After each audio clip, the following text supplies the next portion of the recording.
Hey guys, I got myself into a little bit of a pickle this week. I started digging down. I'll play the video, maybe you'll figure it out. Oh no, here comes the jumping again. Hey everybody, we got a whole bunch of snow this week, so I figured it's a perfect opportunity to show you how to build a survival igloo. So first thing you want to do is build a perimeter, and well, the first thing you really want is snow. And when I say that, I'm not trying to be sarcastic. You kind of need like the right type of snow, and sometimes there's all different kinds of snow. This snow here was perfect for building an igloo, but if you're gonna build an igloo just for fun, you could try to build it with blocks like I'm doing here, and then you have some fun doing that. But you have to be a real like mason to do that. You have to be pretty good at that. If you're building a survival igloo, this ain't the way you want to do it. You want to bring in one of these small plastic shovels when you go on a hike into the woods. Sometimes I know I'm gonna build an igloo, so I bring one of these shovels here, and then what you do is you just pack a bunch of snow. Just keep on packing snow. Just think about how big it's the interior. You want the interior, how many people you want to sleep in it, and then you just grab all the snow around. And you don't have to. You have to remember that the snow that you're putting on top, you're gonna pack it in, but then you're eventually gonna dig all that out, and you're gonna have a whole bunch of extra snow. So just grab your snow while your whole family runs around doing something else. You tire yourself out. And then you can start digging out the hole. So now I'm cheating because I'm using another shovel, but a long shovel. You're going to just have one of these tiny plastic shovels, but you can get it done now. Here I'm just contemplating life. And then you just start digging the snow out. And you can just keep digging the snow out and packing it on top. Out it comes and on top it goes. And you can build around the side if you want that clip art type igloo where you got a little like entrance, but you don't really need that.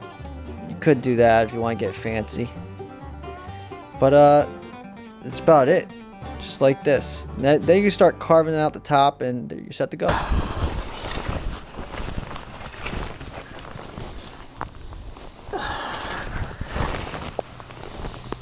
Okay.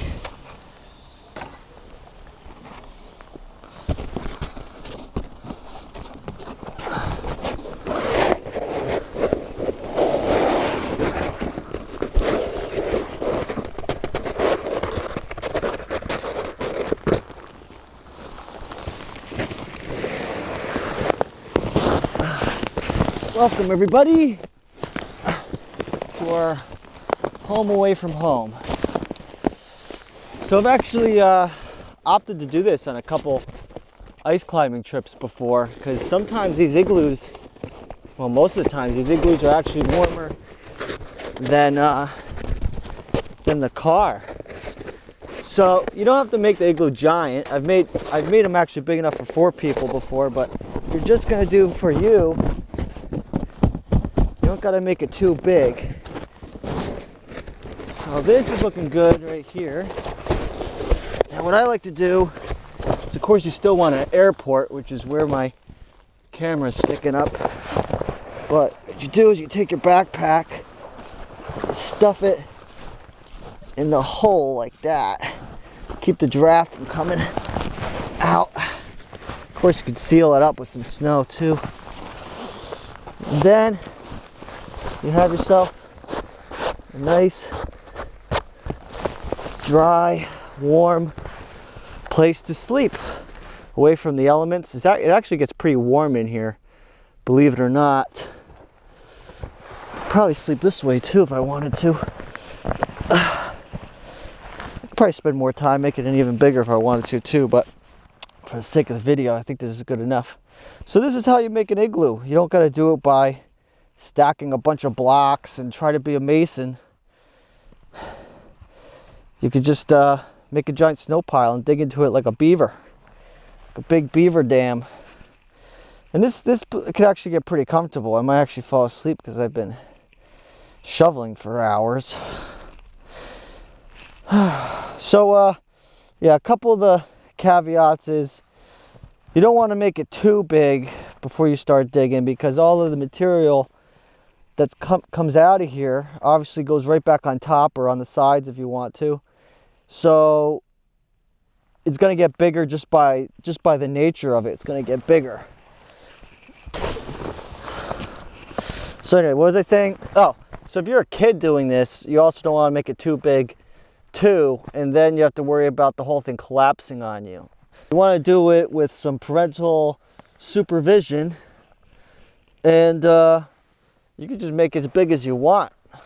But also, what's nice also about having it smaller and more tight is it takes less energy to heat up this area because it's smaller. So there is a benefit to having it smaller. Also, you want to get this nice and domed. Why would you want the top domed? Because if you don't have it domed and you have these stalagmites, probably stalactites. If you have the stalactites looking down at you, you'll be getting all these drips on your face while you're sleeping. So if you get it nice, if you take your time to make it more domed, the drips actually go down and they fall. And you could actually make this a lot nicer, but I just threw it together, kind of literally.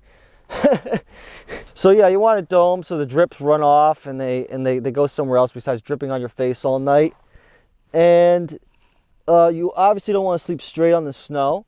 So I mean, if this was a survival scenario, you want to get something between you and the snow.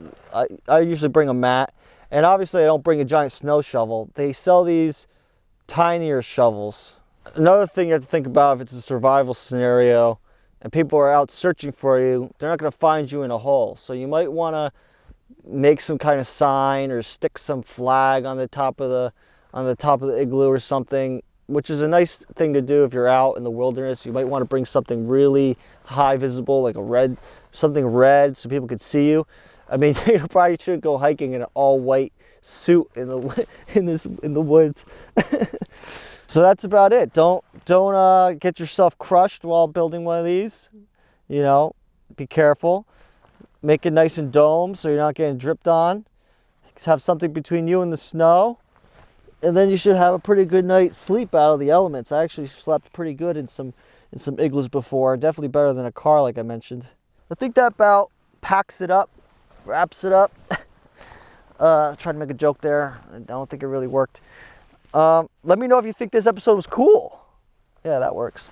And I guess I'll see you guys in next week's episode. Josh Perry, sleeping out of here. Take a nap. That was a lot of work, actually. It probably took me like 3 hours. Whew, that was nice. What's that strange music? Sounds like it's coming from down there. I wonder what happens if I start digging down.